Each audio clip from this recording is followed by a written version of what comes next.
Binge or Bin from The Independent, giving you the lowdown on which TV shows are binge-worthy and which ones are bin-worthy. This week, we'll be discussing BBC's new prison drama Time and hit HBO crime series Mare of Easttown. We've also caught up with Jupiter's Legacy on Netflix and Series 6 of anthology show Inside Number 9. And we'll introduce you to our picks of hidden gems we think you should be watching. Hey Jacob. Oh, hey Annabel, how you doing? Yeah, good thanks. How are you? Yeah, not so bad. It's been a bit of a mad week. I moved house, so everything's a bit up in the air at the minute. But calmer now. Well, it's good to see that you've prioritised the box sets. Yeah, of course. First thing I did when I got here, to be honest with you. Anyway, do you want to talk TV? Yeah, absolutely. So you've been watching Time? Yes, I have been watching Time. So Time is a new Jimmy McGovern show on the BBC. Jimmy McGovern, British writing great. He did Cracker, one of the greatest crime shows in British history, and did the Hillsborough series with Ricky Tomlinson, and more recently The Street. He's never one to shy away from social issues, and he's done that again with Time, which is a look at the prison system in northern England. We've got Sean Bean, who plays Mark Cobden, who's an alcoholic who, in a drunk driving accident, kills a young guy and goes to prison. And in the prison, he meets a prison guard called Eddie, played by Stephen Graham, who is just obviously great in everything that he's in. They're nice guys who get just caught up in a horrific system against their will, really. I think both actors are fantastic in these roles, kind of playing against type. I think I'm used to seeing, especially Stephen Graham, play like aggressive, volatile characters. But in here, he's very gentle, as is Sean Bean. He's this kindly uncle figure who is just desperately aware that he's ruined a family's life. And Sean Bean conveys it brilliantly. He actually breaks your heart what he has to go through. I'm getting a sense of I'm watching a real prison in action, and violence can be sparked at any moment. It's pure Jimmy McGovern. If you watch Jimmy McGovern's show, you know what you're getting here. It is like gritty realism. So is it a bin or a binge? I would say it's 3 episodes, which are all going to be on iPlayer. And yeah, they're going to air weekly, but it would make a great 180-minute film. I would say binge it. Put your time into Time. So Annabel, you've been watching the big TV show of the moment, Mare of Easttown. Mare of Easttown is hands down the best thing on TV right now. The series stars Kate Winslet as Mare, short for Marianne, a small town detective whose Pennsylvania city is rocked by the murder of a teenage girl. What really separates Mare of Easttown from its counterparts, the kind of deluge of crime dramas that have graced our screens recently, is the fact that there is just so much character depth and so much more going on besides that murder mystery. Of all the houses my ex-husband could move into, he has to buy the one right behind mine. Well, I heard he got a really good deal on it. There are these smaller tragedies, these ordinary devastations like grief, addiction, mental health, poverty, which fill out the rest of the story and make it more than just the sum of its parts, really. I feel like sometimes we forget that Kate Winslet is as good as she is, but Mare of Easttown is nothing if not a reminder of that.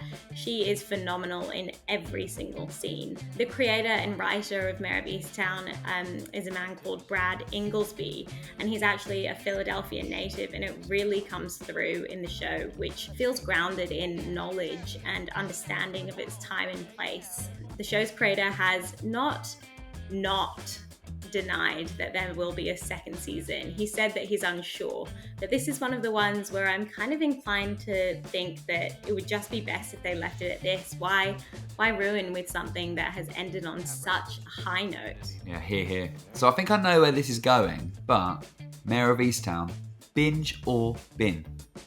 It's a binge, hands down a binge. I'm gonna find out everything. Everything. I've been watching the new series of Inside Number 9, which is staggeringly its 6th series. I think what's funny about this show is it's grown in stature since it began in 2014.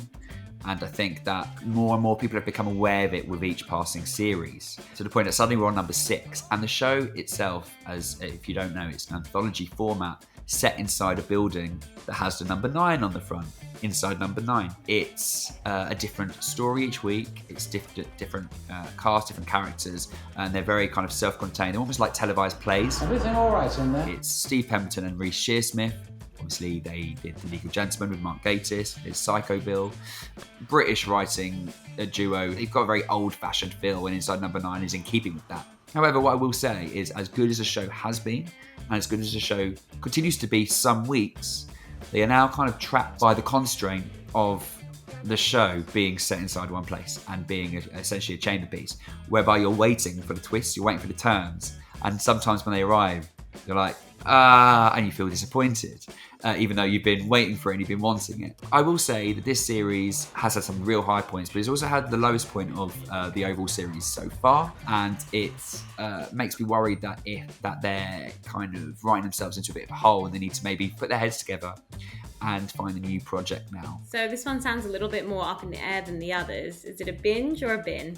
It's funny because a few series ago I would have said binge it all, but now as it's gone on, especially these last two series, you know, I wouldn't say binge it all. It's almost like you need someone to kind of go, watch this one, watch this one, watch this one, don't watch that one, don't watch that one, watch this one. So, you know, it's been some. It's binge overall.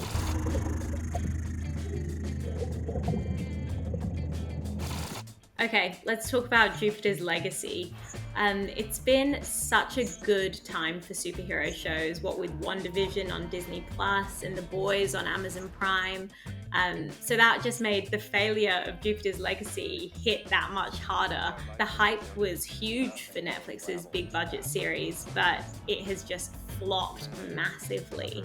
So Jupiter's Legacy is based on the Image comic book series by Mark Miller and Frank Quitely. It's essentially the story of the children of superheroes as they kind of struggle to live up to the legacy of their parents, and instead they just wreak havoc. You have to be the ideal.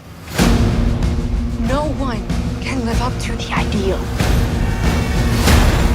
Yeah, I think you're completely right when you say that the superhero genre is so fun and inventive at the moment. And I think the other thing to say is that Mark Miller's he created Kick-Ass and he created Kingsman, which both have had successful film versions. Jupiter's Legacy is just so po-faced. It's just like there's not really much theatrics to it. There's a lot of budget going on, it being a Netflix show, but it's just very, very inhibited for a superhero show. I'm going to jump in and say it was a massive bin for me. What did you think, Jacob? Yeah, no, do you know what? It was a bin because there was just nothing that pulled me back. And for a time when there is a lot of superhero shows going on, Jupiter's Legacy is a turgid Netflix offering. I'd bin it.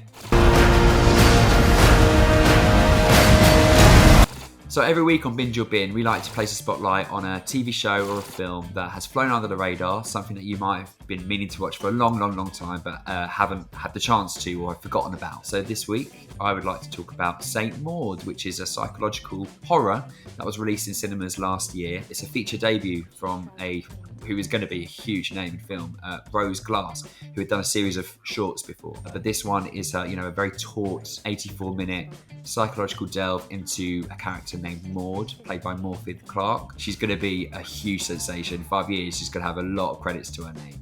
She plays a reclusive former NHS nurse who has suffered a trauma that we don't really ever find out about. She starts looking after a dancer who is dying from cancer, who's played by the British actor Jennifer Ely. A lot of people, when they think about Saint Maud, or when they see the trailer for Saint Maud, they think it's an out-and-out horror film. And the thing is, there are real scary elements to Saint Maud, especially as the film goes on. But what it is, more than anything that lures me in, is it is a real character piece. Maud, like Clark as Maud, you kind of feel for her and you want to take her under your wing, and kind of there's a lot of undealt with trauma. But she's also too far gone so you're actually terrified of her. And when she's on the screen, tension oozes. Rose Glass, I mean, you'd think she's written tens of films before this, because dialogue is just laced with so much history there, and we never find out why, because in life you don't really find out everyone's backstory, so why should we in films, And I think it adds to the mystique of Saint Maud. This is life and death on another level.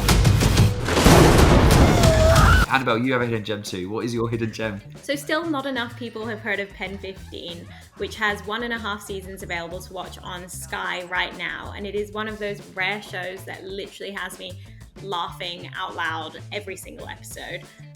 It's an Emmy-nominated series which is set in the year 2000 and follows these two 13-year-old best friends, Anna and Maya, as they go through the trials and tribulations and humiliations of puberty and kind of just overall adolescence. So it stars comedians and real-life best friends Anna Konkle and Maya Erskine, who you may recognize, and they are not 13, they are 31. And I know that sounds weird and like it would seem strange on screen, but it works so perfectly. Can't trust anyone! Ow! The rest of the show's cast is made up of actual child actors, which just kind of serves to show their alienation from the crowd that much more. In other parts too, it is a really emotional and cathartic watch, going through those hard low points of growing up, and so sometimes you don't know if you're crying from laughter or sadness. So the first half of season 2 premiered in September 2020, and season 1 is available to watch on Sky. There's no news yet on when the second batch of episodes will drop, but I feel like it will probably come sometime this year. Fingers crossed. When you're not around, I go through your underwear drawer and try on every pair with flowers on them. Over or under yours? Under. Thanks so much for watching Binge or Bin. Hopefully that's enough films and TV shows to keep you going until we see you again next time. Like and comment below, and subscribe for more from Independent TV.